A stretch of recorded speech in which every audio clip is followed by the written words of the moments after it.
Entrar a uno de estos hospitales era fácil, salir era otra historia, porque apenas cruzabas esa puerta, dejabas de decidir sobre tu propia vida. Pasabas a ser alguien que podían encerrar, aislar, marcar y borrar durante años. Ni siquiera hacía falta estar muriéndote. Bastaba una sospecha, bastaba una denuncia. Bastaba que alguien decidiera que ya no podías volver. Hoy vas a conocer 4 hospitales reales.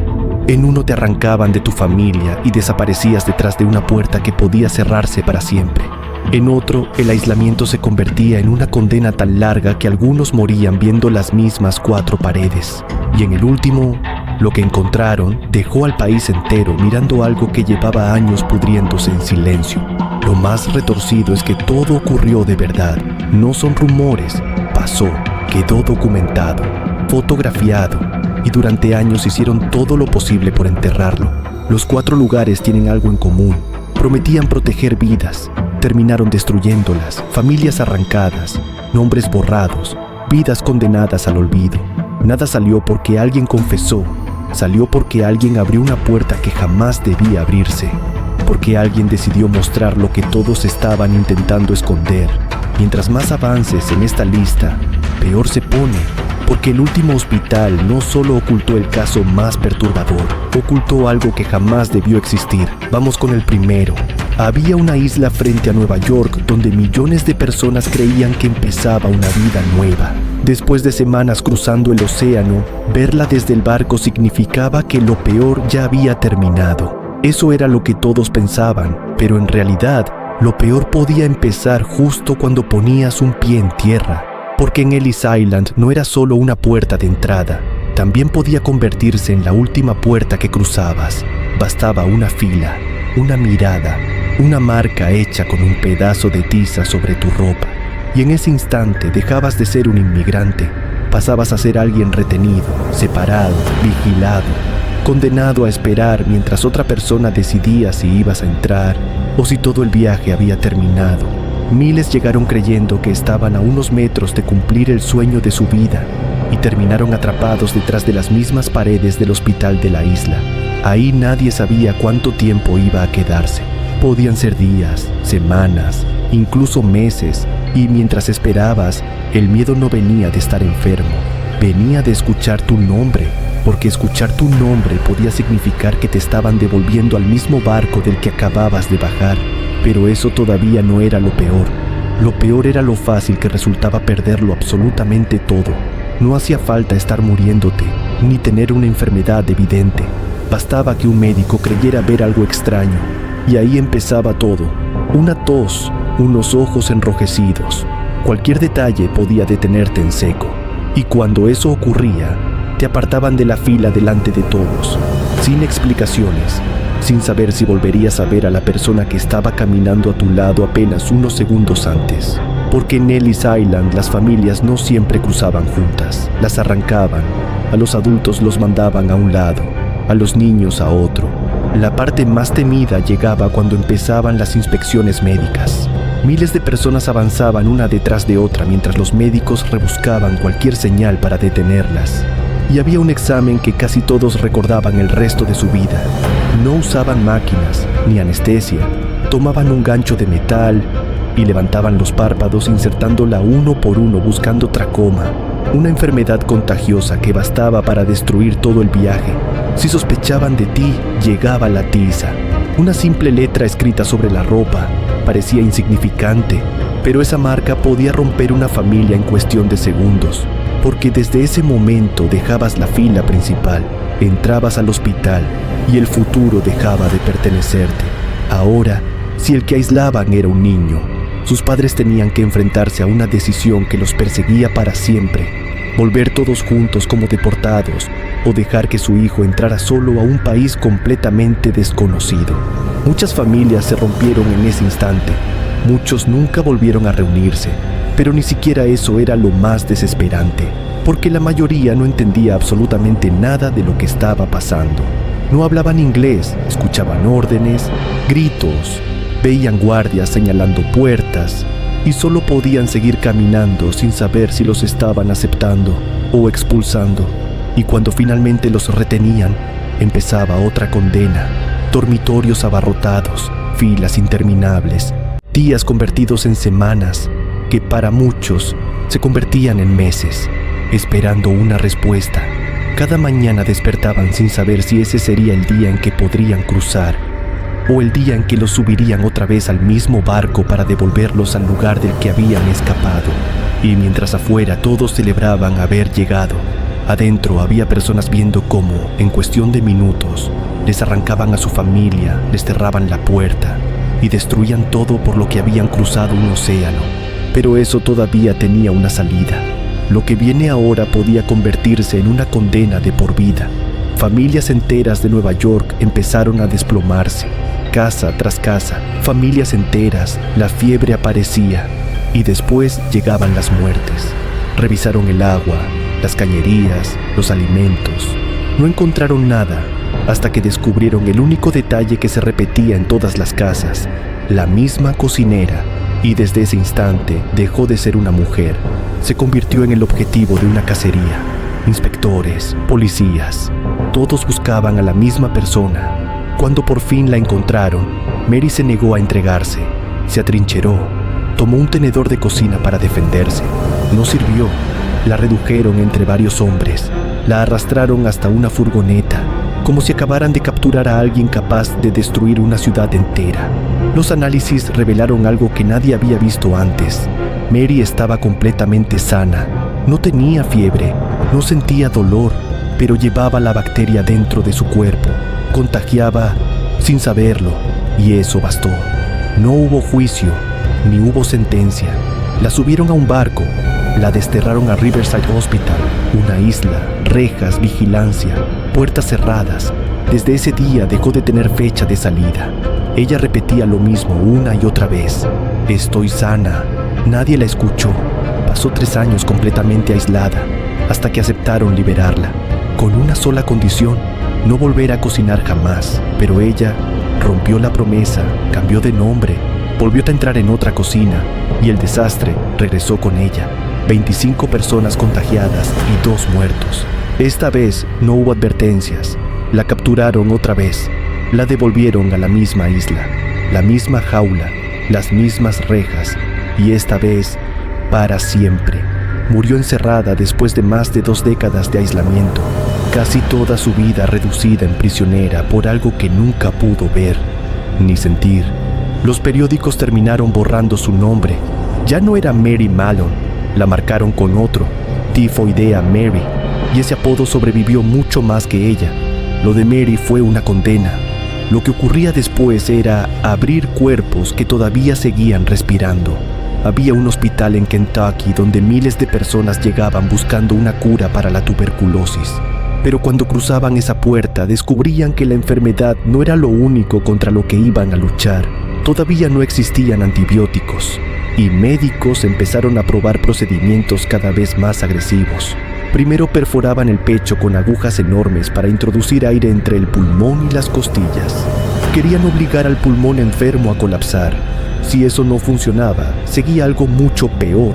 Abrían el tórax, extirpaban 7, 8 costillas, arrancaban músculos, todo para aplastar el pulmón por la fuerza. Muchos no sobrevivían a las operaciones. Los pocos que sobrevivían quedaban marcados para siempre. Pero los procedimientos no terminaban ahí. También introducían dispositivos dentro del tórax para modificar la forma del pulmón. Aplicaban rayos X de forma repetida. Cuando la enfermedad avanzaba, extirpaban partes completas del pulmón en operaciones con una tasa de éxito extremadamente baja. Y todavía quedaba otro método. Obligaban a los pacientes a permanecer día y noche en terrazas completamente abiertas. Durante el invierno, nevara, lloviera o las temperaturas cayeran bajo cero. Existen fotografías de pacientes acostados en sus camas completamente cubiertos de nieve. Seguían ahí porque esos médicos creían que el aire helado podía detener la enfermedad.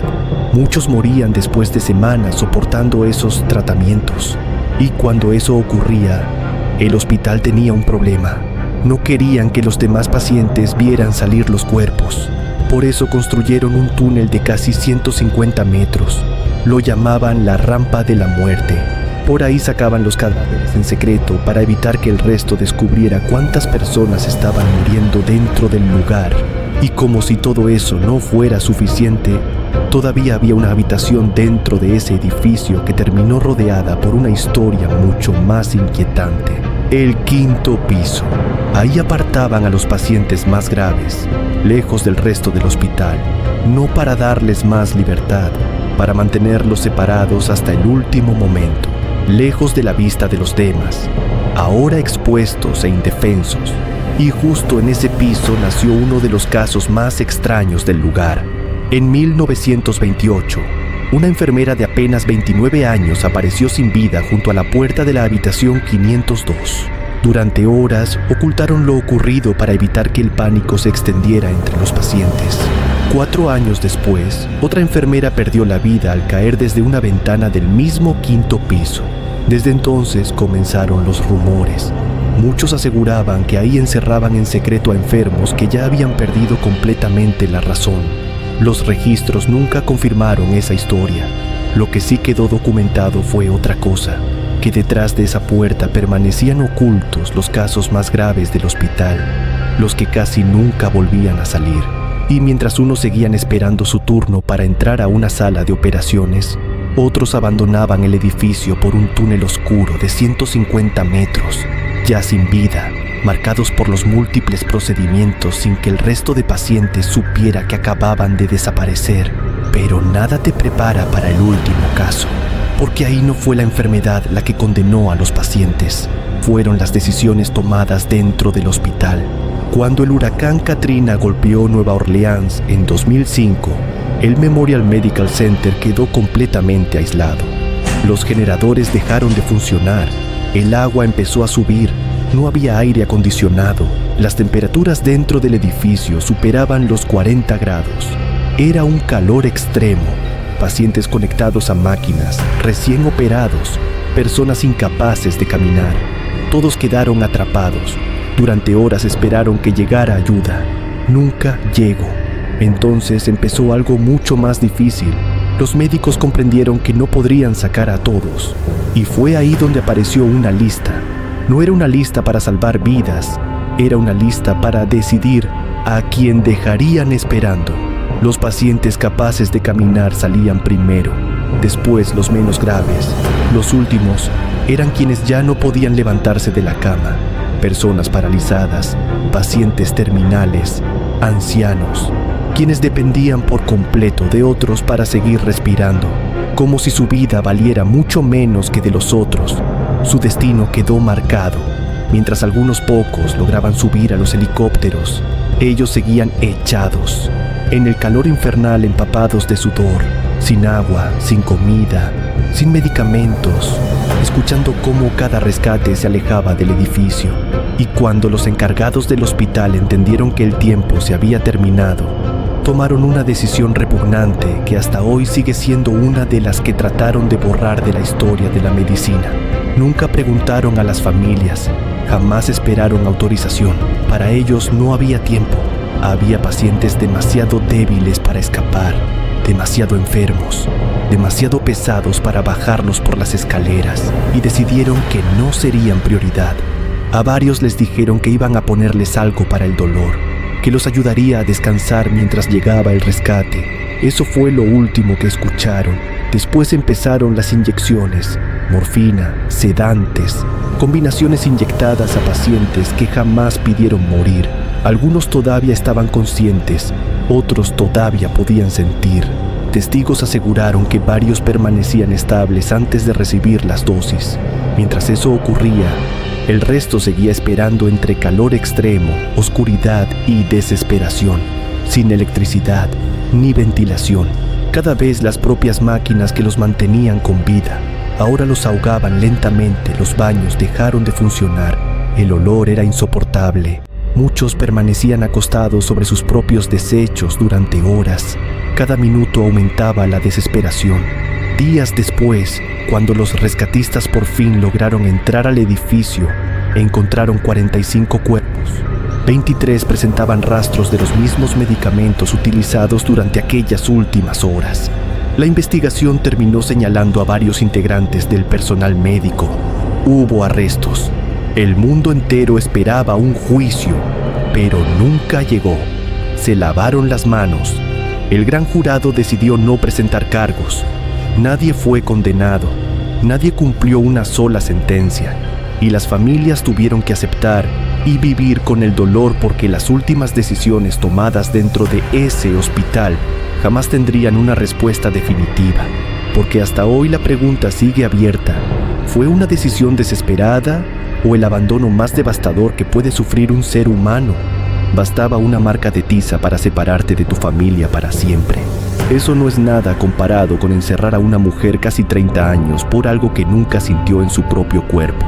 Y eso todavía se queda corto frente a miles de personas tosiendo sangre, sacadas por un túnel construido para que nadie las viera pasar. Y en el último, mientras el agua subía sin parar, alguien con una jeringa decidió quién merecía seguir con vida. Ese mismo hospital reabrió años después. Hoy sigue funcionando con otro nombre, como si ahí adentro nunca hubiera pasado nada. Nadie confesó, nadie pagó por esto. De los 4, ¿cuál te pareció el más injusto? Tú habrías notado la marca a tiempo. Estos 4 no son los únicos hospitales o lugares reales donde algo así se ocultó durante años. Hay más, muchos todavía peores que estos 4 juntos. Suscríbete si quieres conocer más casos reales que intentaron borrar de la historia. Probablemente ya sepas dónde encontrarlos.